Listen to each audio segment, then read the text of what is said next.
지난 시간 우리는 하나님 나라의 선포에 함께하는 이들을 함께 살펴봤습니다. 예수는 각 성과 마을에 두루 다니시면서 하나님 나라, 즉 복음을 선포하셨습니다. 그런데 그 복음을 혼자서 전하신 것이 아니죠. 주님과 함께하는 무리가 있었습니다. 그 무리가 누구였습니까? 바로 하나님의 아들인 교회였습니다.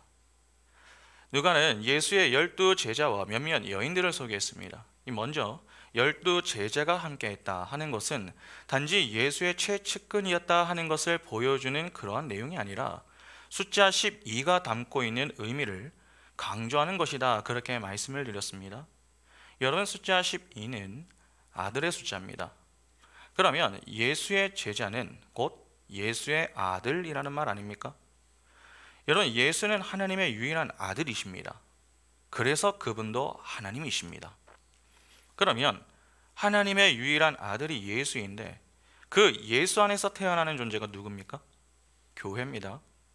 예수 안에서 예수와 연합된 작은 예수가 바로 교회입니다. 하나님은 그 교회를 양자의 영으로 자녀를 삼으시죠. 그래서 교회인 우리는 하나님을 아버지라고 부를 수 있게 됩니다. 그러니까 예수의 12제자는 곧 하나님의 아들인 교회를 의미하는 것입니다. 그런데 성경은 교회를 하나님의 아들과 더불어서 신랑이신 예수 그리스도의 신부다, 그렇게 표현하기도 합니다. 그러니까 교회는 아들이기도 하지만 여자이기도 한 것이죠. 신랑이 예수 그리스도입니다. 그러니까 하나님이 남자요, 교회가 여자다 하는 것이죠. 본래 여자인 교회는 남자인 하나님 아래에 있어야 합니다. 이는 남녀 차별을 이야기하는 게 아닙니다. 처음 인간의 자리는 창조주 하나님을 예배하는 자리였습니다. 다시 말해서 하나님을 왕으로 모시는 그러한 자리였다는 것이죠. 하나님만으로 만족하고 기뻐하는 자리, 그것이 바로 여자인 우리의 자리였습니다. 이를 조금 다르게 표현하면은 신랑이신 예수만 바라보는 것, 그것이 신부인 교회의 자리였다 하는 것입니다. 그런데 죄가 들어오면서 어떻게 됩니까? 죄는 하나님께서 세우신 창조 질서를 파괴합니다. 그러면 당연히 피조물인 인간은 어떠한 모습을 보이겠습니까? 왜 하나님만 왕이 되어야 하는가? 왜 하나님께만 예배해야 하는가? 그렇게 하나님의 자리를 찬탈하여 내가 왕이 되고 자기 만족을 추구하는 그러한 모습을 보입니다. 다시 말해서 여자가 남자가 되려고 하는 것이죠.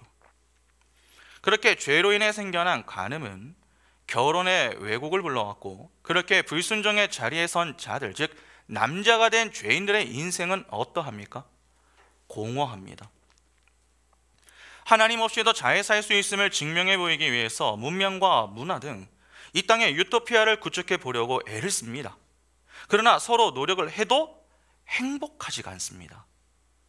잠깐의 만족 뒤에 채워지지 않는 공허함은 자꾸 인간들을 힘들게 하죠. 마음이 허전하고 무엇을 해도 채워지지 않는 그 마음으로 인해서 두려움을 갖고 사는 것입니다. 바로 쓴물의 인생을 사는 것입니다. 그것이 즉 마리아 아닙니까? 우리가 그 쓴물의 인생을 살던 자들이었습니다. 그런데 그 쓴물이 어떻게 단물이 됩니까?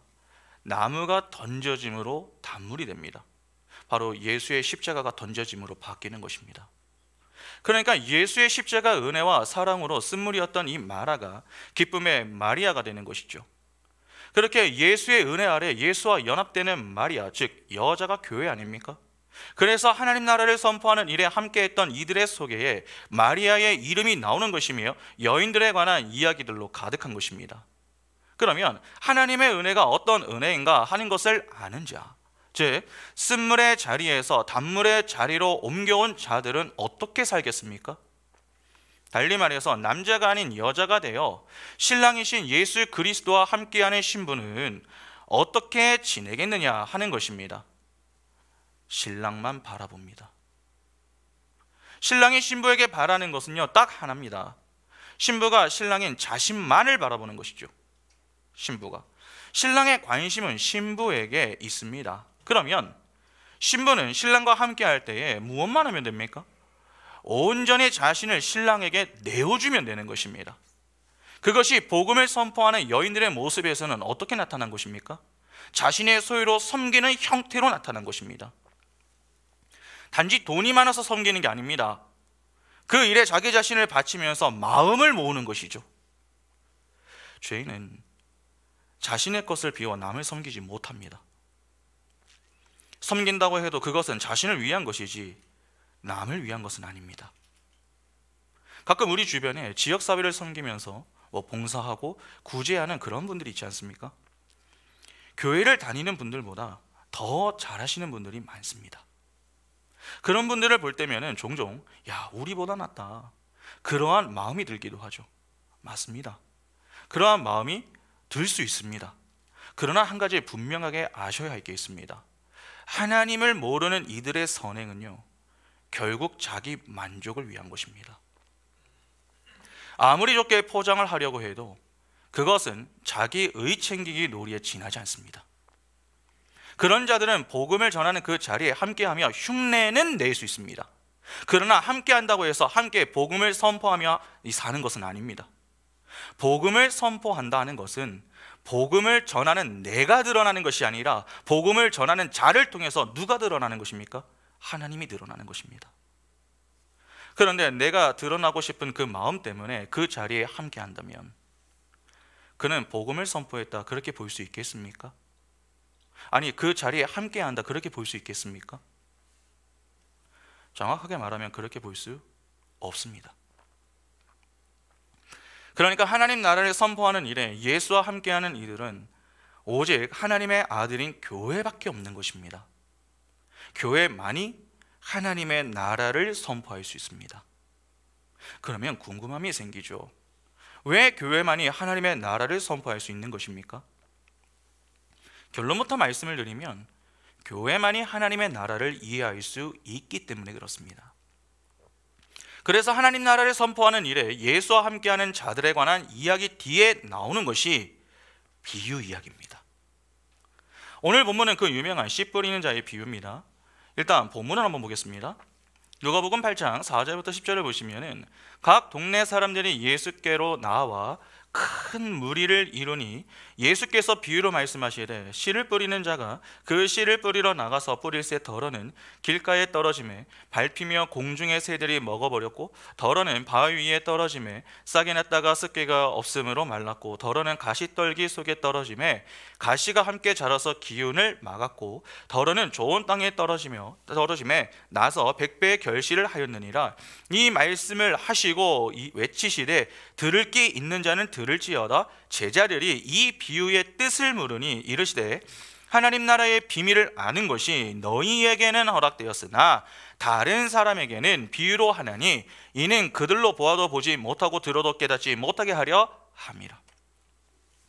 본문을 보시면은 예수와 함께하는 큰 무리가 있을 때에 예수께서 비유로 말씀을 하십니다. 잘 아시다시피 비유라고 하는 것은 어떤 현상이나 사물 등을 직접 설명하지 않고 비슷한 현상이나 사물을 빗대어서 설명하는 것 아닙니까? 야구를 치면은 투수가 공을 던지는데 직구로만 던지는 것이 아니라 변화구를 좀 이렇게 섞어서 던지는 것과 같습니다. 직설적으로 말하지 않고 돌려서 이야기를 하면은 사람들이 아무래도 이해를 하지 못하겠죠. 이에 제자들이 묻습니다. 주님, 비유로 말씀하시는 이유가 무엇 때문입니까? 이에 대한 대답이 10절에 나오는데 예수께서 뭐라고 하십니까? 예수께서 비유로 말씀하신 내용은 하나님 나라에 관한 것입니다. 그런데 10절을 잘 보시면 그것이 비밀이라고 하죠. 그 비밀을 아는 것이 허락된 자가 있는 반면에 그렇지 않은 자들이 있기 때문에 비밀로 말씀하셨다 그렇게 말씀하십니다. 그러면 일단 여기서 확인할 수 있는 사실이 하나 있죠. 하나님 나라의 비밀은 모두에게 허락된 것이 아니다라고 하는 사실입니다. 적어도 주님께서 하신 말씀을 따라서 보면은 하나님 나라의 비밀을 아는 것이 허락된 것은 너희라고 했습니다. 만일 모든 자라고 하면은 굳이 너희라고 표현하실 이유는 또 무엇입니까? 또한 모두에게 허락된 것이라면 비밀로 두실 것은 무엇입니까? 그러나 하나님 나라는 모두에게 허락된 것이 아니기 때문에 비밀인 것이고 그 비밀을 알려주시는 대상은 정해져 있다는 것입니다. 그것이 10절에 나오는 너희입니다. 그러면 여기서 말하는 너희란 누굽니까? 교회입니다.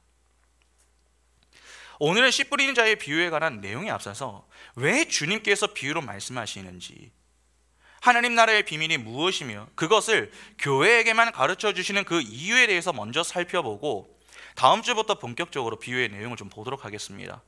일단 오늘 본문을 이해하는 데에 여러분 도움을 좀 주는 그런 구절이 있습니다. 바로 로마서입니다.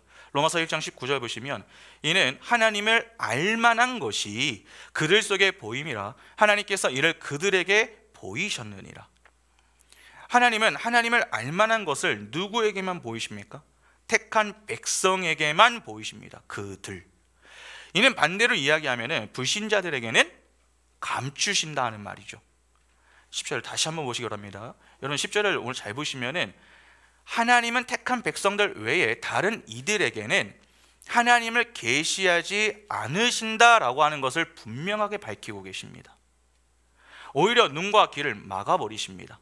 이사야 6장 9절과 10절 보시면은 여호와께서 이르시되 가서 이 백성에게 이르기를 너희가 듣기는 들어도 깨닫지 못할 것이요 보기는 보아도 알지 못하리라 하여 이 백성의 마음을 둔하게 하며 그들의 귀가 막히고 그들의 눈이 감기게 하라. 염려하건대 그들이 눈으로 보고 귀로 듣고 마음으로 깨닫고 다시 돌아와 고침을 받을까 하노라 하시기로. 하나님은 자기 백성들에게만 하나님을 알만한 것을 보이십니다. 여러분, 계시라고 하는 것은 하늘의 백성들에게만 제시되고 감지되는 것입니다.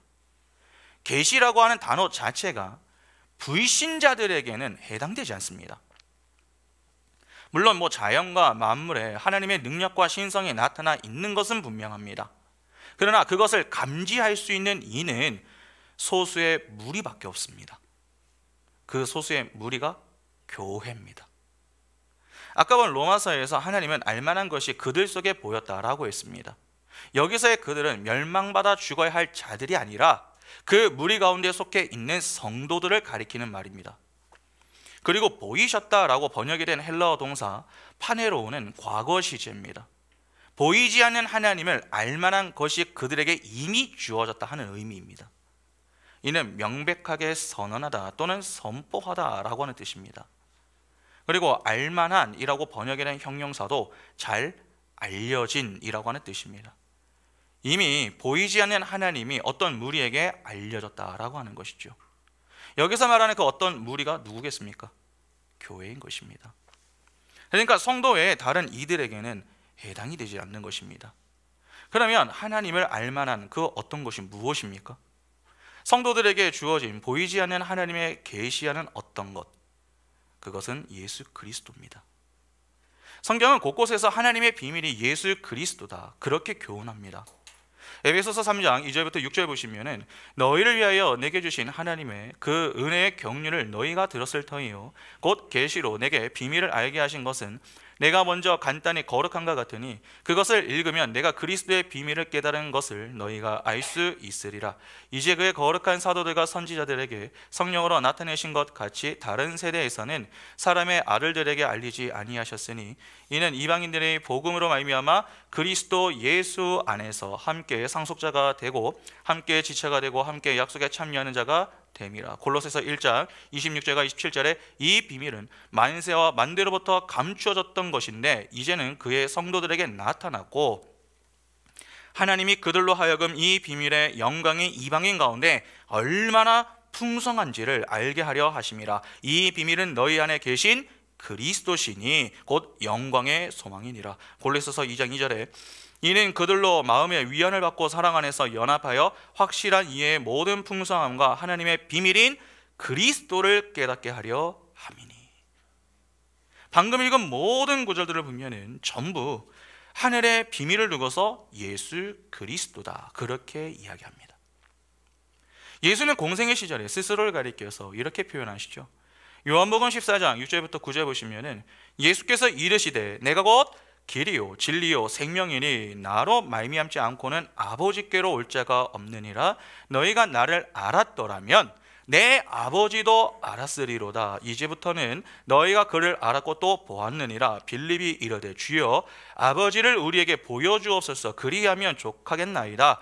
예수께서 이르시되 빌립아 내가 이렇게 오래 너희와 함께 있으되 내가 나를 알지 못하느냐? 나를 본 자는 아버지를 보았거늘 어찌하여 아버지를 보이라 하느냐? 예수는 스스로를 진리라고 표현하십니다. 그래서 진리인 자신을 통하지 않고는 아버지께로 나아갈 수가 없다, 그렇게 말씀하실 뿐만 아니라 자신을 본 자는 누구를 보았다고 합니까? 아버지를 보았다, 그렇게 말씀하십니다. 그러니까 예수는 하나님을 바라볼 수 있는 유일한 통로가 되는 것 아닙니까? 이를 달리 표현하면 하나님을 알만한 곳으로 보내신 분이 예수 그리스도다라고 하는 것입니다. 하나님을 계시하기 위하여 보내신 분이 예수 그리스도입니다. 때문에 하나님께서 보내신 예수, 보이는 예수 그리스도를 통해서 보이지 않는 하나님을 알아야 하는 것입니다. 그런데 문제는 여러분, 예수를 알아보는 이들이 있습니까? 없었습니다. 요한복음 1장 1절부터 보시면은 태초에 말씀이 계시니라. 이 말씀이 하나님과 함께 계셨으니 이 말씀은 곧 하나님이시라. 예수 그리스도입니다. 그가 태초에 하나님과 함께 계셨고 만물이 그로 말미암아 지은 바 되었으니 지은 것이 하나도 그가 없이는 된 것이 없느니라. 그 안에 생명이 있었으니 이 생명은 사람들의 빛이라. 빛이 어둠에 비치되 어둠이 뭘 못합니까? 깨닫지 못하더라. 하나님께로부터 보내심을 받은 사람이 있으니 그의 이름은 요한이라. 그가 증언하러 왔으니 곧 빛에 대하여 증언하고 모든 사람이 자기로 말미암아 믿게 하려 함이라. 그는 이 빛이 아니요 이 빛에 대하여 증언하러 온 자라. 참빛 곧 세상에 와서 각 사람에게 비추는 빛이 있었나니 그가 세상에 계셨으며 세상은 그로 말미암아 지은 바 되었으되 세상은 그를 알지 못하였고 자기 땅에 오매 자기 백성이 영접하지 아니하였으나 영접하는 자 곧 그 이름을 믿는 자들에게는 하나님의 자녀가 되는 권세를 주셨으니 이는 혈통으로나 육정으로나 사람의 뜻으로 나지 아니하고 오직 하나님께로부터 난 자들이니라. 빛이신 예수 그리스도께서 오셨으나 어둠인 세상은 이를 깨닫지 못합니다. 하나님을 알만한 것으로 예수라고 하는 계시를 주셔도 이를 이해하는 이들이 없었다 하는 것입니다. 여러분, 초반에만 그러했던 게 아닙니다. 늘 그랬습니다. 마태복음 16장 13절과 14절 보시면은 예수께서 빌립보 가이사랴 지방에 이르러 제자들에게 물어 이르시되 사람들이 인자를 누구라 하느냐? 이르되 더러는 세례 요한, 더러는 엘리야, 어떤 이는 예레미야나 선지자 중에 하나라 하나이다. 예수께서 빌립보 가이사랴에서 물어보시죠. 사람들이 인자를 누구라 하느냐? 예수께서 스스로를 인자라고 하셨으면 그분이 하나님의 아들이심을 말씀해 주셨던 것입니다. 그러나 사람들은 예수를 어떻게 이해합니까? 선지자 중에 하나 정도로 이해합니다. 그러니까 당시 사람들은 보이는 예수를 보고도 누구인지를 몰랐던 것입니다. 예수께서 하나님을 알만한 것을 주셔도 그 의미를 깨닫지 못하는 모습 아닙니까? 그런데 그 예수를 알아보는 이들이 있습니다. 마태복음 16장 15절부터 18절 보시면 이르시되 너희는 나를 누구라 하느냐? 시몬 베드로가 대답하여 이르되 주는 그리스도시요 살아계신 하나님의 아들이시니이다. 예수께서 대답하여 이르시되 바요나 시몬아 내가 복이 있도다. 이를 내게 알게 한 이는 혈육이 아니요 하늘에 계신 내 아버지시니라. 또 내가 내게 이르노니 너는 베드로라. 내가 이 반석 위에 내 교회를 세우리니 음부의 권세가 이기지 못하리라. 이후에 예수께서 다시 질문을 하십니다. 그러면 너희는 나를 누구라 하느냐? 여기서의 너희는 예수의 12 제자를 가리킵니다. 이에 베드로가 그 유명한 고백을 하죠. 주는 그리스도시요 살아계신 하나님의 아들이십니다. 다른 이들은 예수를 랍비 또는 선지자 정도로 이해하여서 오해를 할 때에 베드로는 예수를 하나님의 아들이십니다, 그렇게 정확하게 대답을 내놓습니다. 예수께서 어떤 질문을 던지시면은 늘 이 제자들 가운데 베드로가 먼저 나서는 경우가 좀 많습니다. 이에 적지 않은 이들이 베드로의 성향 때문이다, 또는 제자들 중에서 예수를 가장 사랑했기 때문이다, 그렇게 보는 경향이 있습니다. 물론 불같은 성향과 예수를 정말 사랑했던 것은 부인할 수가 없습니다. 그러나 베드로가 다른 제자들보다 특별히 그가 나서서 이야기하는 게 아닙니다. 여러분, 베드로는요 제자들을 대표하는 인물입니다. 그러니까 베드로는 곧 12 제자 모두를 가리키는 것과 같습니다. 그러니까 자꾸 베드로를 띄워주시면 안 됩니다. 그러면 지금 베드로가 대답한 것은 12 제자는 모두 예수를 어떻게 이해했다는 말입니까? 하나님의 아들로 이해했다는 말 아닙니까? 이것이 어떻게 가능한 것입니까? 이후 예수께서 하시는 말씀에 그 답이 나와 있습니다. 베드로가 정확한 답을 내놓자 예수께서 베드로를 칭찬하시면서 뭐라고 말씀하십니까? 이를 내가 알게 한 이는 혈육이 아니요 하늘에 계신 내 아버지시니라. 베드로가 잠시지만 예수가 어떤 분이신지 정확하게 이해하고 고백할 수 있었던 이유가 무엇입니까? 하나님 때문입니다. 그러니까 하나님의 은혜 때문에 베드로가 그 고백을 할 수 있었다는 것입니다. 그리고 잘 보시기 바랍니다. 여러분, 지금 예수께서 택한 제자들이 몇 명이죠? 12명입니다. 숫자 12는 아들의 숫자라고 말씀을 드렸습니다. 야곱의 12 아들, 이스라엘의 12 지파, 즉 아들의 숫자입니다. 그래서 의도적으로 예수는 12 제자를 따로 세워서 예수를 따르게 하셨죠. 하나님의 아들이 아버지를 모를 수 있습니까? 그럴 수는 없습니다. 그래서 하나님의 은혜로 그 아들된 자는 반드시 예수가 어떤 분이신지를 알게 되고 합당한 고백을 하게 됩니다. 그러니까 하나님을 알도록 허락하신 계시를 이해하고 믿어서 바른 고백을 하는 자리까지 향하게 된다는 것입니다. 지금 이 고백을 베드로가 있습니다. 베드로는 12 제자를 대표한다고 말씀드렸습니다. 하나님의 아들인 것입니다. 그러니까 하나님의 아들만이 하나님을 알도록 주신 계시를 이해할 수 있다 하는 말 아닙니까? 그런데 예수께서 베드로의 고백 뒤에 이런 말씀을 주셨습니다. 18절을 보면은 베드로의 고백 위에 내 교회를 세우겠다 그렇게 말씀하셨습니다. 이를 통해 생겨나는 것이 여러분 교회죠. 여러분, 교회가 무엇입니까? 교회라고 하는 이 헬라어 단어 에클레시아는 밖으로라고 하는 전치사 에크와 부르다라고 하는 동사인 칼레오의 합성어입니다.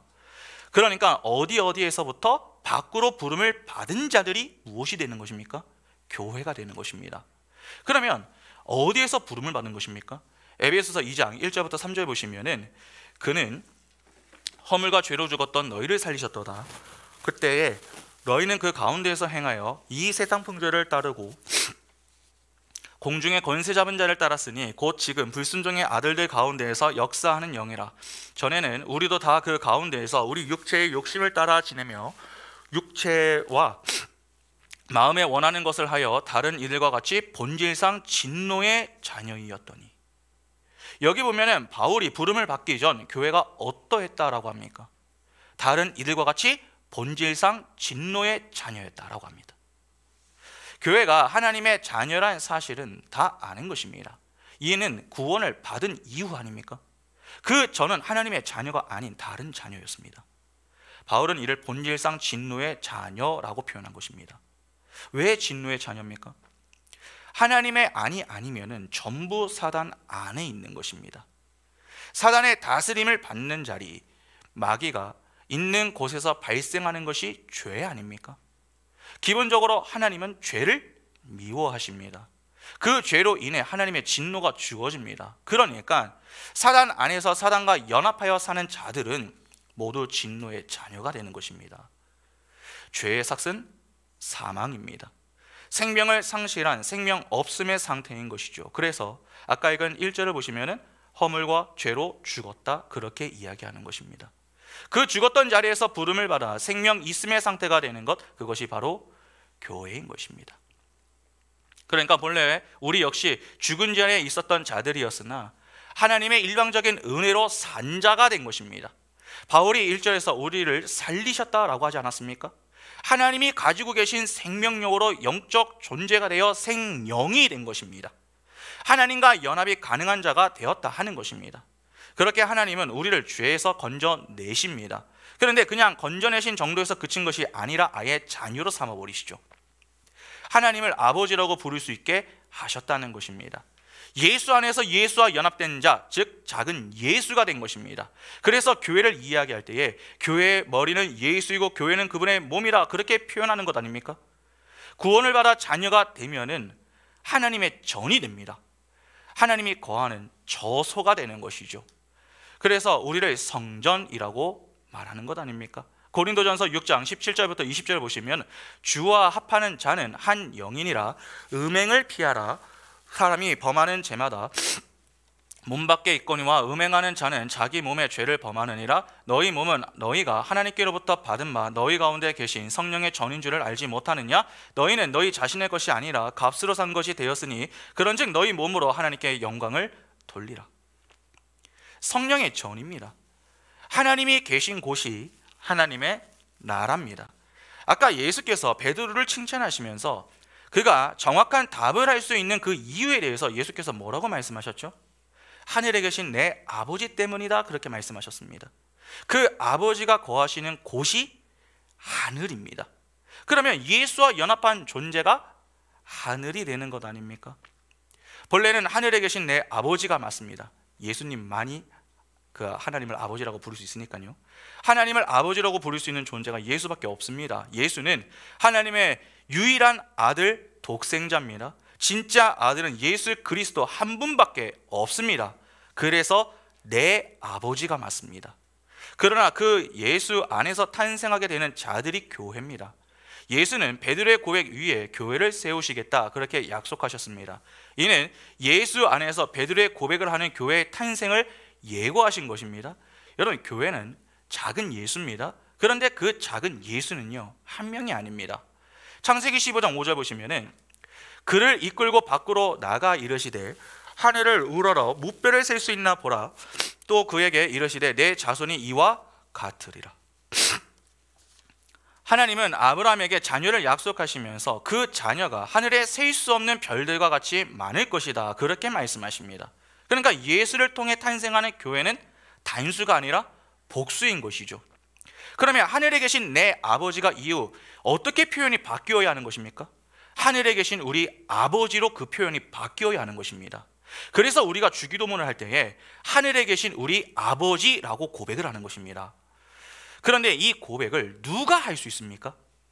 내 안에 계신 하나님을 아버지로 인식할 수 있는 자들만이 할 수 있습니다. 여러분, 이것은요, 배운다고 할 수 있는 게 아닙니다. 하나님의 은혜로 되는 것입니다. 그래서 아까 요한복음 1장에서 빛이 왔으나 어둠이 이를 깨닫지 못했다라고 하면서 12절과 13절에서 뭐라고 했습니까? 영접하는 자, 그 이름을 믿는 자들에게는 하나님의 자녀가 되는 권세를 주셨으니 이는 형통이나 육정으로 사람이나 사람의 뜻으로 나지 아니하고 오직 하나님께로부터 난 자들이다, 그렇게 못을 박는 것입니다. 그러면 이를 정리하면 어떻게 되겠습니까? 하나님의 자녀는 내가 어떤 실력과 노력 등의 행위로 얻어내는 게 아닙니다. 하나님의 일방적인 은혜로 주어지는 것입니다. 선물입니다. 그 은혜의 선물을 받은 자만이 하나님을 알도록 하나님이 주시는 계시를 이해할 수 있게 되는 것입니다. 다시 말해서 하나님의 나라의 비밀을 하나님이 밝히 보여주실 때 세상은 이를 깨닫지 못하나 교회는 깨닫게 된다는 것입니다. 이렇게 하나님의 나라의 비밀은 사실상 모두에게 주어지는 것이 아닙니다. 오직 교회에게만 주어지는 것입니다. 그래서 같은 내용을 들어도 반응은 다 다른 것입니다. 우리는 같은 말씀을 들으면 다 알아듣지 않을까? 그렇게 생각을 합니다. 특히 잘 배운 사람들, 좋은 대학, 공부를 좀 잘하는 사람들, 실력 있는 자들은 더 잘 알아듣지 않을까? 그렇게 생각하는 것이 강한 것이죠. 그러나 정말 그렇습니까? 책을 많이 읽고 공부를 잘하면 설교를 더 잘 알아듣습니까? 정말 우리가 못 배우고 가난하면 못 알아듣습니까? 성경은 이에 대해서 이렇게 이야기합니다. 고린도전서 2장 6절부터 16절 보시면은 그러나 우리가 온전한 자들 중에서는 지혜를 말하는 이는 이 세상의 지혜가 아니요 또 이 세상에서 없어질 통치자들의 지혜도 아니요 오직 은밀한 가운데 있는 하나님의 지혜를 말하는 것으로서 곧 감추어졌던 것인데 하나님이 우리의 영광을 위하여 만세 전에 미리 정하신 것이라. 이 지혜는 이 세의 통치자들이 하인 사람도 알지 못하였나니 만일 알았더라면 영광의 주를 십자가에 못 박지 아니하였으리라. 기록된 바 하나님이 자기를 사랑하는 자들을 위하여 예비하신 모든 것은 눈으로 보지 못하고 귀로 듣지 못하고 사람의 마음으로 생각하지도 못하였다 함과 같으니라. 오직 하나님이 성령으로 이것을 우리에게 보이셨으니 성령은 모든 것 곧 하나님의 깊은 것까지도 통달하시느니라. 사람의 일을 사람이 사람의 속에 있는 영 외에 누가 알리요? 이와 같이 하나님의 일도 하나님의 영 외에는 아무도 알지 못하느니라. 우리가 세상의 영을 받지 아니하고 오직 하나님으로부터 온 영을 받았으니 이는 우리로 하여금 하나님께서 우리에게 은혜로 주신 것들을 알게 하려 하심이라. 우리가 이것을 말하거니와 사람의 지혜가 가르친 말로 아니하고 오직 성령께서 가르치신 것으로 하니 영적인 일은 영적인 것으로 분별하느니라. 육에 속한 사람은 하나님의 성령의 일들을 받지 아니하나니 이는 그것들이 그에게 어리석게 보임이요 또 그는 그것들을 알 수도 없나니 그러한 일은 영적으로 분별되기 때문이라. 신령한 자는 모든 것을 판단하나 자기는 아무에게도 판단을 받지 아니하느니라. 누가 주의 마음을 알아서 주를 가르치겠느냐? 그러나 우리가 그리스도의 마음을 가졌느니라. 그래서 지금 바울이 뭐라고 합니까? 하나님의 비밀은 많이 배운 자라고 잘 알아듣는 것도 아니고 못 배우고 가난하다고 알아듣지 못하는 것도 아니라고 이야기합니다. 오직 하나님이 알려주시고자 하는 자들만이 알 수 있다고 합니다. 그 알려주고자 하는 자들이 바로 하나님의 택한 백성인 교회인 것입니다. 교회는 하나님의 자녀입니다. 그러니까 교회가 아니면은 여러분 말씀을 들어도요, 듣지 못하거나 들어도 엉뚱하게 듣게 됩니다. 때문에 교회에서 선포되는 말씀을 듣고 다 똑같이 반응하는 것은 정말 이상한 것입니다. 오히려 반응이 나뉘는 것이 어쩌면 당연한 것일지 모르죠. 누군가는 선포되는 말씀을 들으며 이해하고 깨달아 그 말씀으로 인한 감사와 기쁨을 갖고 힘차게 찬양하는 이들이 있는 반면에 그렇지 못하고 알아듣지도 못하고 엉뚱하게 반응하는 그러한 이들도 있는 것입니다. 그런 자들은 말씀 시간이 매우 지루하고 재미가 없습니다. 너무나도 따분한 것이죠. 가끔 어떤 분들의 경우 말씀을 잘 이해하지 못하는 그러한 모습을 볼 때마다 참 답답해합니다. 자신의 말씀을 들을 때마다 더 깊은 자리로 향하는 것 같고 또 은혜가 배가 되는 것 같은데 주옥 같은 설교를 들으면서도 무미건조하게 반응하며 자신은 신앙이 없는 것 같다고 자꾸 하소연하는 그러한 이야기를 들을 때마다 처음에는 그럴 수 있겠지, 그렇게 여기에다가 나중에는 그런 대상을 향해서 화를 내는 것이죠. 그리고 뭐라고 합니까? 설교 시간에 그러니까 졸지 말고 들으면 되지 않느냐, 집중해서 들으면 되지 않느냐, 왜 말씀 시간에 똑바로 하지 않고 하소연만 하느냐, 너무 무책임한 모습 아니냐. 그렇게 답답한 마음에 책망 아닌 책망을 할 때가 있습니다. 특히 자녀들의 경우 말씀을 잘 듣지 않기 때문에 그냥 체념하고 때가 되면 하나님을 만나겠지, 그렇게 자녀들의 신앙을 좀 포기하려고 하시는 그러한 부모님들도 있습니다. 분명 신앙의 진지함을 갖기 위한 차원에서의 따끔한 충고는 필요합니다. 그러나 한 가지 기억하셔야 할 게 있습니다. 여러분, 때가 되면 저절로 신앙이 생길 것이란 막연한 생각은 빨리 내려놓으셔야 합니다. 우리는 설교를 듣는 그 시간을 내 인생의 마지막 시간이다 그렇게 생각을 하고 최선을 다해 집중하여 듣기 위해서 노력을 해야 합니다. 그러한 노력 하나 없이 그냥 때가 되면 말씀이 들리는 때가 올 것이다 그렇게 생각하는 것은 그냥 우리의 기대와 희망사항일 뿐입니다. 우리는 우리의 자리에서 최선을 다해야 합니다. 그러나 내가 노력한다고 해서 말씀이 들리는 것은 아닙니다. 하나님의 은혜가 없는 자들은 아무리 스스로의 힘으로 말씀을 듣고자 해도 듣지를 못합니다. 아니, 엉뚱하게 반응합니다.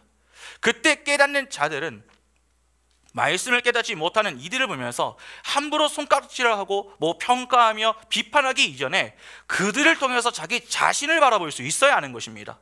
같은 말씀을 듣고 깨닫지 못하는 그러한 이들을 보면서 야, 나도 본래 저 자리에 있어야 하는 자였는데 하나님이 내게 은혜를 베푸사 이렇게 놀라운 하나님의 나라의 신비를 알게 하시다니 참으로 감사하다. 그러한 마음을 갖고 겸손히 하나님의 말씀을 배우며 하나님을 아는 지식을 쌓아가면서 신앙의 성숙과 성장을 이루어 가야 하는 것입니다. 그렇게 내 삶에 맺게 하시는 성령의 열매들을 통해서 하나님과 이웃을 사랑하는 사랑의 실천자로 하나님의 영광을 드러내야 하는 자들이 바로 우리인 것입니다. 그렇게 하나님의 영광을 위해 사는 자들이 여러분 하나님의 나라의 신비를 아는 자들입니다. 여러분, 알면요, 사람은 움직입니다. 그래서 말씀에 순종하며 지내는데 세상은 이를 모릅니다. 우리는 말씀으로 우리에게 교훈하시는 바를 이해하고 그것을 믿어 그에 합당한 삶을 살기 위해 복음을 전합니다. 세상은 전부 나를 위해서 살라고 이야기하는데 우리는 그러한 것이 죄다라고 하는 사실을 알기 때문에 자기를 부인하게 하시는 그 하나님의 열심과 은혜 앞에 불평과 원망하지 않습니다. 육체적인 고통과 때때로 주변 사람들의 인정을 받지 못하고 어떤 경우에는 핍박을 받을지라도 내게 주어진 그 자리를 이탈하지 않습니다. 고린도전서 1장 20절부터 24절 보시면은 지혜 있는 자가 어디 있느냐? 선비가 어디 있느냐? 이 세대의 변론가가 어디 있느냐? 하나님께서 이 세상의 지혜를 미련하게 하신 것이 아니냐? 하나님의 지혜에 있어서는 이 세상이 자기 지혜로 하나님을 알지 못하므로 하나님께서 전도에 미련한 것으로 믿는 자들을 구원하시기를 기뻐하셨도다. 유대인은 표적을 구하고 헬라인은 지혜를 찾으나 우리는 십자가에 못 박힌 그리스도를 전하니 유대인에게는 거리끼는 것이요 이방인에게는 미련한 것이로되 오직 부르심을 받은 자들에게는 유대인이나 헬라인이나 그리스도는 하나님의 능력이요 하나님의 지혜니라. 세상은 하늘의 신비를 이해하지 못합니다. 하나님 나라의 신비를 모르기 때문에 하나님을 위해서 사는 자들이 정상으로 보이지 않습니다. 이상하게 보입니다. 매우 미련하게 보이는 것이죠. 그러나 하나님 나라의 신비를 아는 자들은 어떻습니까? 전에는 내가 나를 위해 사는 것이 기쁨이었고 행복이었는데 예수를 알게 되니까 그 모든 것은 진정한 의미의 기쁨과 행복이 아님을 깨닫게 됩니다. 그래서 진짜 기쁨과 행복인 예수 그리스도를 위하여 살게 되죠. 이는 세상이 흉내낼 수 없는 모습입니다. 그래서 세상은 미련하다 그렇게 이야기를 해도 성도는 그것을 능력으로 여기며 지냅니다. 잘 생각해 보시기 바랍니다. 여러분, 오늘날 전도지를 가지고서 나가서 전도하면은 사람들이 뭐라고 합니까? 지금이 어떤 시대인데 전도지를 들고 나와서 전도를 하냐고 그렇게 무시하거나 그렇게 여전히 길거리에 나와서 복음을 전하는 그 사람들을 이해하지 못하는 그런 눈빛으로, 아련한 눈빛으로 쳐다보지 않습니까? 여러분, 세상이 그러하다는 것입니다. 그러나 때는 악해지고 점점 어두워져도 빛의 자녀가 된 자들은 이를 어떻게 여깁니까? 일은 하나님이 하시는 것임을 알고 있습니다. 때문에 그들은 우리에게 주어진 사명인 복음을 전하는 그 일에 최선을 다하기 위하여서 전도지를 들고 나가는 것입니다. 그러니까 하나님의 말씀에 따라서 주어진 사명을 믿음으로 순종하는 것이 곧 그들에게는 능력이 된다라고 하는 사실을 확신하면서 세상의 빛과 소금의 역할을 감당하는 것입니다. 그래서 어떠한 면에서 세상 사람들은 교회를 보면서 이해가 안 되는 것이죠. 이해가 되지 않아야 합니다. 세상은 힘의 원리를 추구하고 교회는 믿음의 원리를 추구합니다. 여러분, 힘과 믿음은 극과 극입니다. 서로 섞일 수가 없습니다. 그러니까 힘을 추구하는 세상편에서 믿음을 추구하며 사는 교회가 이해되지 못하는 것은 너무나도 당연한 것입니다. 동질감이 아니라 이질감이 느껴진다 그렇게 여기며 우리와는 다르다라고 하는 말을 들을 수 있어야 합니다. 사도행전 11장 26절 보시면은 만남에 안디옥에 데리고 와서 둘이 교회에 1년간 모여 있어 큰 무리를 가르쳤고 제자들이 안디옥에서 비로소 그리스도인이라 일컬음을 받게 되었더라. 여러분, 안디옥 교인들이 들었던 말이 무엇입니까? 그리스도인입니다. 그리스도인. 이는 좋은 말로 부른 게 아닙니다. 예수에 미친 사람이다. 그렇게 부정적인 의미로서 불렀던 것입니다. 그러니까 우리와는 사는 삶이 완전히 다른 예수쟁이다 그렇게 여기며 그리스도인이라고 불렀던 것입니다. 세상편에서 이는 조롱 섞인 말입니다. 그러나 교회인 우리에게는 매우 영광스러운 그러한 표현이 되는 것이죠. 그 영광스러운 표현이 그리스도인이라고 하는 말이 여러분 오늘날에는 어떻습니까? 하나님의 영광을 드러내는 말로 사용되는 것이 아니라 그 반대가 되고 있죠. 오늘날 왜 그렇게 많은 이들이 교회에 대한 거부 반응이 강합니까? 여러분, 세상이 악해서 그렇습니까? 죄송하지만 세상은 원래 악했습니다. 선악화 사건 이후에 이 역사는 단 한순간도 선했던 적이 없습니다. 늘 악의 연속이었습니다. 그러니까 세상이 너무 악해져서 그렇다라고 하는 말은 옳지 않은 표현입니다. 하나님은 늘 하나님의 비밀을 하나님의 택한 백성들에게만 알려주셨고 이해하게 하셨으며 믿게 하셨습니다. 문제는 세상이 아닙니다. 교회입니다. 교회가 교회답지 못한 모습을 보였기 때문에 문제가 되는 것입니다.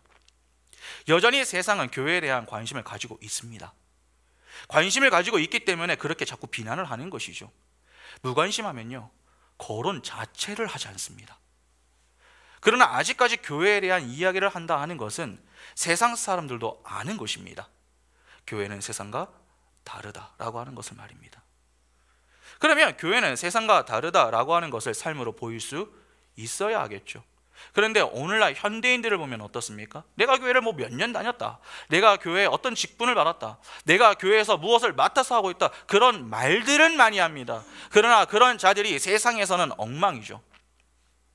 세상 속에서 빛과 소금의 역할을 감당하는 그리스도인의 삶을 제대로 살아내지는 못합니다. 어떠한 경우 세상 사람들보다 더 악한 사람들도 있습니다. 교묘하게 거짓말로 사람들을 속이고 남을 해하는 그러한 자들도 있습니다.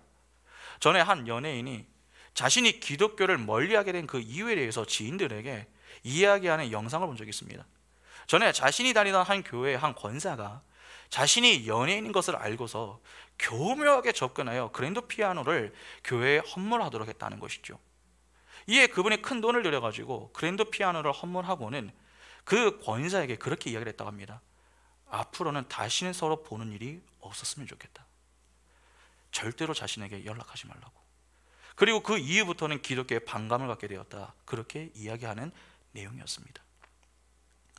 이렇게 믿는 자들이 믿지 않는 자들보다 윤리 도덕적인 모습에서 약하고 제대로 된 빛과 소금의 역할을 담당하지 못한 결과 오늘날 교회가 세상에게 선한 영향력을 끼치는 것이 아니라 오히려 반대로 욕을 듣고 있는 그러한 상황이 된 것입니다. 그러니까 세상 탓할 이유가 없습니다. 내가 내게 주어진 자리에서 최선을 다하며 살고 있는가를 살펴보면 됩니다. 그러면 왜 이러한 문제가 생겨난 것입니까? 달리 말해서 이러한 현상이 일어나게 된 이유가 무엇이냐 하는 것입니다. 말씀의 부재가 가장 큽니다. 하나님이 하나님을 알도록 허락하신 계시가 예수입니다. 예수는 진리이자 말씀입니다. 레마를 담고 있는 로고스, 예수 그리스도와 그분의 십자가 복음이 언약 속에서 이루어진 것입니다. 그 언약의 책이 바로 성경 아닙니까? 구약과 신약이 성경입니다. 그 성경에 담긴 의미를 우리가 함께 나누는 시간이 설교 시간입니다. 때문에 말씀을 배우는 일은 매우 중요하죠. 그러나 오늘날 많은 이들이 말씀 배우는 일에 소홀합니다. 현대 교회들의 문제점은요, 지나치게 분주하다는 것입니다. 조금 차분해질 필요가 있습니다.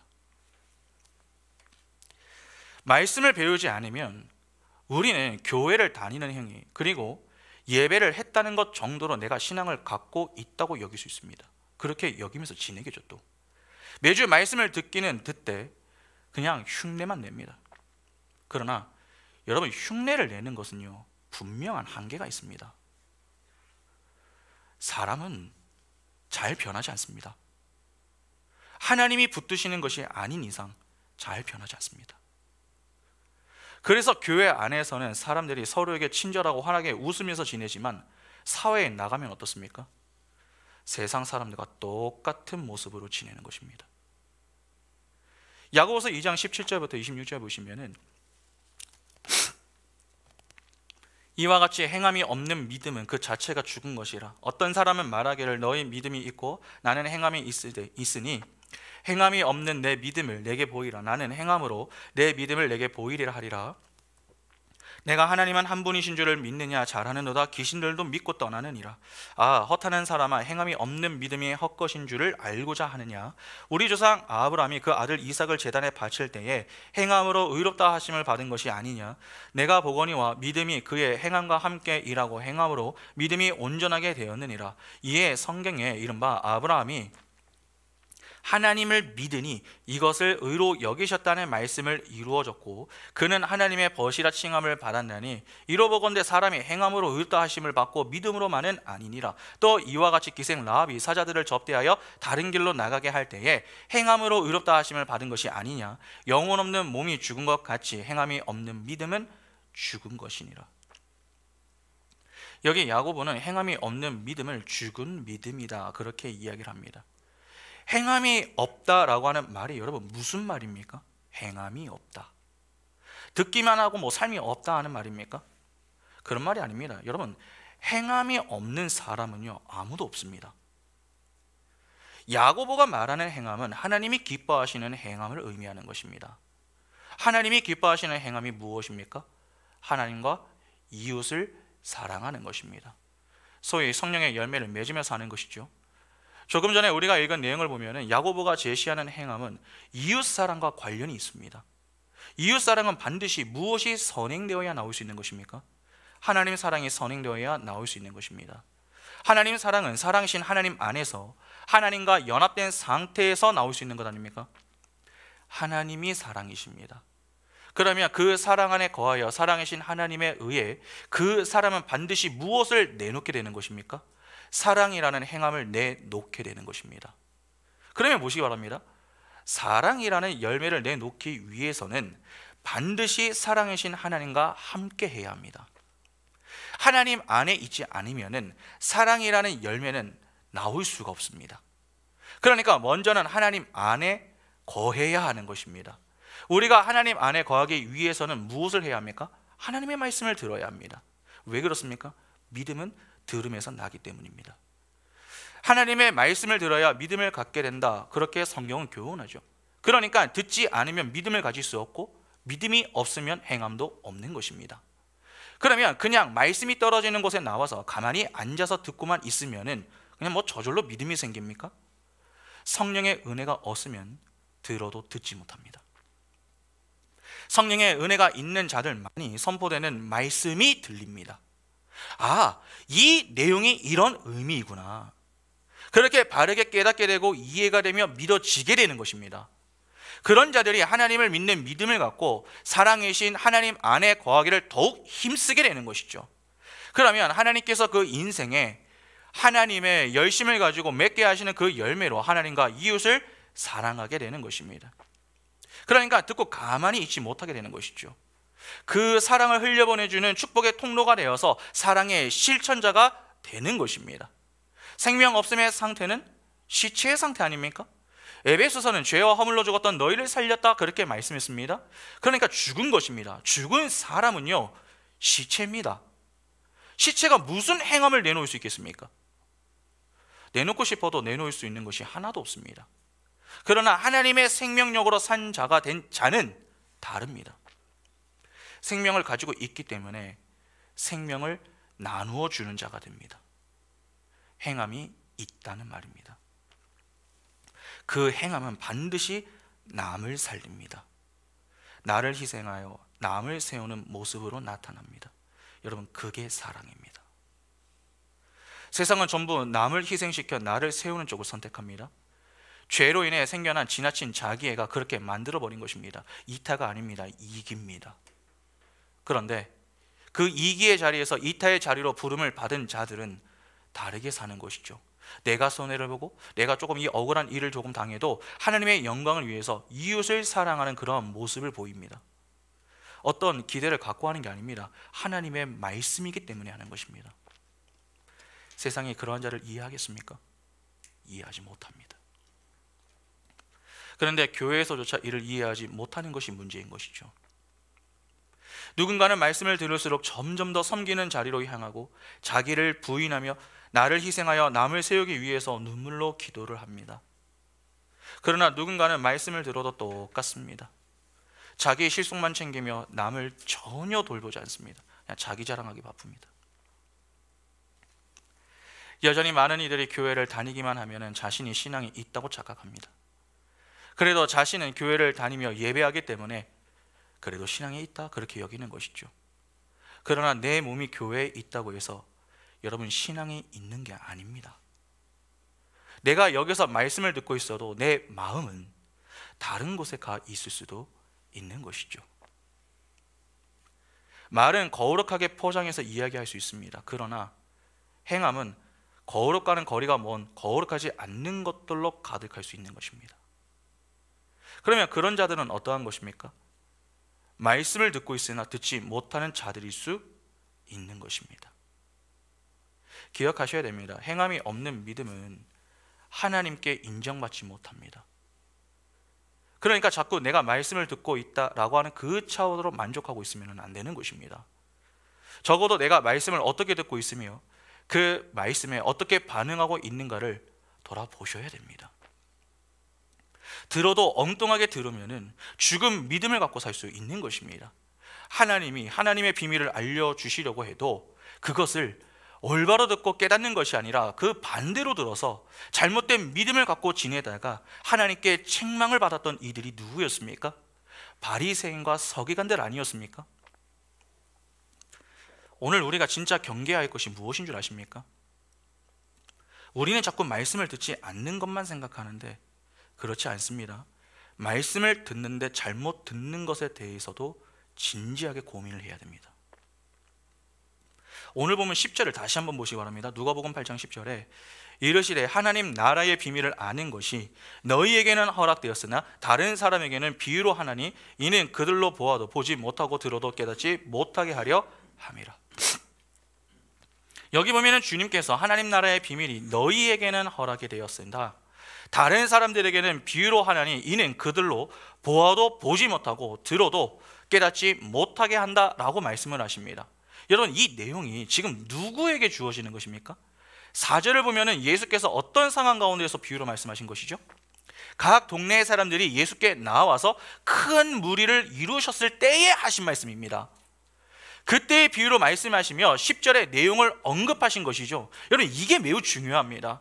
성경을 보면 예수께 나와 큰 무리를 이루었다고 했습니다. 이 자체만 보면 상당히 의미가 있고 긍정적인 모습 아닙니까? 그러나 예수께서 하신 말씀에 따라서 보면 어떻습니까? 예수는 자신을 따르는 그 큰 무리를 보면서 기뻐하지 않으셨습니다. 비록 자신을 따르기는 하지만 하나님 나라의 비밀을 깨닫지 못할 자들이 너무나도 많았던 것입니다. 보아도 보지 못하고 들어도 깨닫지 못한다라고 하는 말이 무슨 말입니까? 단지 이해를 하지 못한다는 정도가 아니라 들어도 거꾸로 듣는다는 말입니다. 아까 그렇게 들어서 잘못된 믿음을 갖고 책망을 받았던 이들이 종교 지도자들이라고 말씀을 드렸습니다. 그들의 문제가 무엇이었죠? 여러분, 바리새인과 서기관들의 문제가 무엇이었습니까? 율법을 표피적으로 보는 것이죠. 율법을 문자 그대로 해석하여서 선악의 판단 주체가 되어 그것으로 그들의 가치 챙기기 놀이를 하였던 것입니다. 그들의 문제는 말로는 하나님의 영광을 위해서입니다. 그렇게 말은 하지만 속마음은, 내 마음은 자신의 영광을 챙기고자 하는 그 탐심들로 가득했던 것입니다. 예수는 바로 그러한 그들의 중심을 보시고 독사의 새끼들이라 그렇게 일갈하셨던 것입니다. 실제 그들은 율법을 열심히 공부하고 지켰지만 동시에 교만하지 않았습니까? 자신보다 부정하다고 여겨지는 그러한 이들을 하대하고 또 개취급하면서 지냈습니다. 그것이 진정한 의미에서의 이웃사랑입니까? 내가 원하는 방식의 이웃사랑은 죄송하지만 이웃사랑이 아닙니다. 그건 세상도 할 수 있습니다. 신앙이 없는 자들도 할 수 있는 것입니다. 그래서 세상 편에서 엉뚱하게 신앙생활하는 자들을 보면요, 너나 내가 무엇이 다르냐 그렇게 이야기할 수 있는 것입니다. 내가 할 수 있는 것을 하는 것이 어떻게 믿음입니까? 그렇지 않습니까? 내가 할 수 있는 것을 그거를 믿음이라고 이야기할 수 있습니까? 내가 할 수 없는 것을 할 때에 그걸 믿음이라고 하는 것입니다. 하나님의 말씀을 보면 우리가 할 수 있는 것보다 할 수 없는 것들이 훨씬 더 많습니다. 아니 거의 모든 것이 다 그렇다고 볼 수 있겠죠. 그러나 우리는 하고 있습니다. 어떻게 그렇게 할 수 있게 된 것입니까? 내가 내 힘으로 하는 것이 아니라 하나님의 은혜를 힘입어서 하기 때문에 할 수 있는 것입니다. 주님은 하나님 나라의 비밀을 아는 것이 너희에게는 허락이 되었다 그렇게 말씀하셨습니다. 알려주셔도 알아듣지 못하는 이들이 절대 다수인데 우리는 성령의 은혜 아래 말씀 속에 담긴 진리, 즉 하나님 나라의 비밀을 이해하고 있습니다. 그 비밀이 열렸습니다. 그러면 우리가 할 일은 무엇입니까? 알려주시는 그 비밀의 내용을 열심히 배우는 것 아닙니까? 열심히 배워야 우리의 신앙이 날로 강해지고 믿음도 성장할 수 있는 것 아닙니까? 오랜 세월 신앙생활을 하고도 왜 여전히 많은 이들이 왜 나는 맨날 이렇게 실패하는가? 왜 나는 늘 제자리 걸음인가? 그렇게 답답함을 하소연하는 그러한 분들이 있습니다. 왜 우리 신앙은 늘 어린 아이에 머물러 있는 것입니까? 의외로 그 질문에 대한 대답은 간단합니다. 말씀 공부를 하지 않아서 그렇습니다. 요한계시록 2장 7절에 기 있는 자는 성령이 교회들에게 하시는 말씀을 들을지어다. 이기는 그에게는 내가 하나님의 낙원에 있는 생명나무의 열매를 주어 먹게 하리라. 여러분, 소아시아 7교회를 향한 하나님의 말씀을 잘 보시면요, 전부 이 내용이 들어가 있습니다. 기 있는 자는 성령이 교회에게 하시는 말씀을 들을지어다. 이게 다 들어가 있습니다. 왜 이 내용을 빼놓지 않고 계속 반복하는 줄 아십니까? 열심히 듣는 것이 그만큼 중요하기 때문에 그렇습니다. 여러분, 열심히 들어야 합니다. 그리고 기도해야 합니다. 하나님의 도우심을 간절하게 구할 수 있어야 합니다. 하나님은 처음부터 끝까지 그분의 은혜로 우리를 인도하시지만 우리의 열심과 노력을 방법과 수단으로 택하셨습니다. 그래서 우리는 우리의 자리에서 최선을 다해야 하는 것입니다. 하나님이 다 하시겠지. 그것은 내 게으름을 합리화하는 모습이자 하나님을 시험하는 아주 악한 발상입니다. 아닙니다. 우리는 우리 스스로의 힘으로 그 비밀을 밝혀낼 수 없습니다. 오직 성령에 의해서만 그 비밀을 깨달을 수 있기 때문에 성령의 은혜와 도움을 간구해야 하는 것입니다. 성령 충만함을 두고서 기도를 해야 한다는 것입니다. 기도하고 말씀을 듣고 말씀을 들은 이후에 또 기도하기를 반복하면서 우리에게 밝히 보이시는 그 하나님의 비밀을 잘 이해할 수 있도록 꾸준하게 우리는 기도를 해야 하는 것입니다. 수련회나 어떤 특정 기간 때 그 기간에만 열심을 내겠다? 아닙니다. 말씀은요, 평소에 잘 배워야 하는 것입니다. 평소에 말씀을 잘 공부해 놓아야 어떤 상황이 될 때에 필요한 말씀들이 딱 생각나는 것 아닙니까? 겸손히 말씀의 자리에서 배우기를 힘쓰시기 바랍니다. 우리는 성경을 배워야 합니다. 하나님이 다른 이들은 몰라도 하나님 나라의 비밀을 아는 것이 우리에게는 허락되었다, 그렇게 말씀하시고 실제 이해할 수 있도록 성령께서 우리 안에 내주하시면서 우리를 돕기까지 하시는데 왜 정작 말씀을 배우려고 하지 않으십니까? 기억하시기 바랍니다. 수천 년 동안 수많은 천재들이 하나님의 비밀을 알려고 노력을 했어도 깨달은 자는 한 사람도 없었습니다. 목회자 집안에서 태어난 자도 훌륭한 목회자 친구를 두었던 자도 하나님의 비밀을 이해하지 못하고 죽었습니다. 그러나 그 수많은 천재들이 모르고 죽은 그 하늘의 비밀인 예수 그리스도가 우리에게는 이해가 되고 있습니다. 그 예수 그리스도가 비유로 친히 우리를 위하여 하나님 나라를 가르쳐 주시고 계십니다. 그러면 우리는 어떻게 해야겠습니까? 우리를 위하여 친히 비유로 하나님 나라의 비밀을 가르쳐 주시는 그 하나님의 열심, 그리고 그 비유를 깨닫게 하시는 사랑 앞에 감사하며 감격하여 내가 아무것도 한 것이 없는데 나를 하나님의 자녀 삼아 주신 그 은혜를 찬미하면서 하나님의 영광을 찬미하며 열심히 배워야 하는 것입니다. 성경은 바로 그 비밀인 예수에 관해서만 기록하고 있습니다. 그러면 우리가 오늘 본문에 기록된 씨 뿌리는 자의 비유 역시 무엇에 관한 내용이 되겠습니까? 오늘 우리가 본 예수 그리스도와 하나님 나라에 관한 것입니다. 다음 주부터 그 내용을 하나씩 살펴볼 때에 배우는 그 시간이 우리에게 큰 감격과 감동의 시간이 될 수 있기를 바랍니다. 그래야 우리가 하나님의 나라의 백성이요 하나님의 자녀란 사실에 감사하며 매 시간이 은혜의 시간이 되어서 하나님께 찬양으로 영광 돌리는 그러한 복된 시간들이 다 될 수 있기를 간절히 소망합니다. 함께 찬양하겠습니다.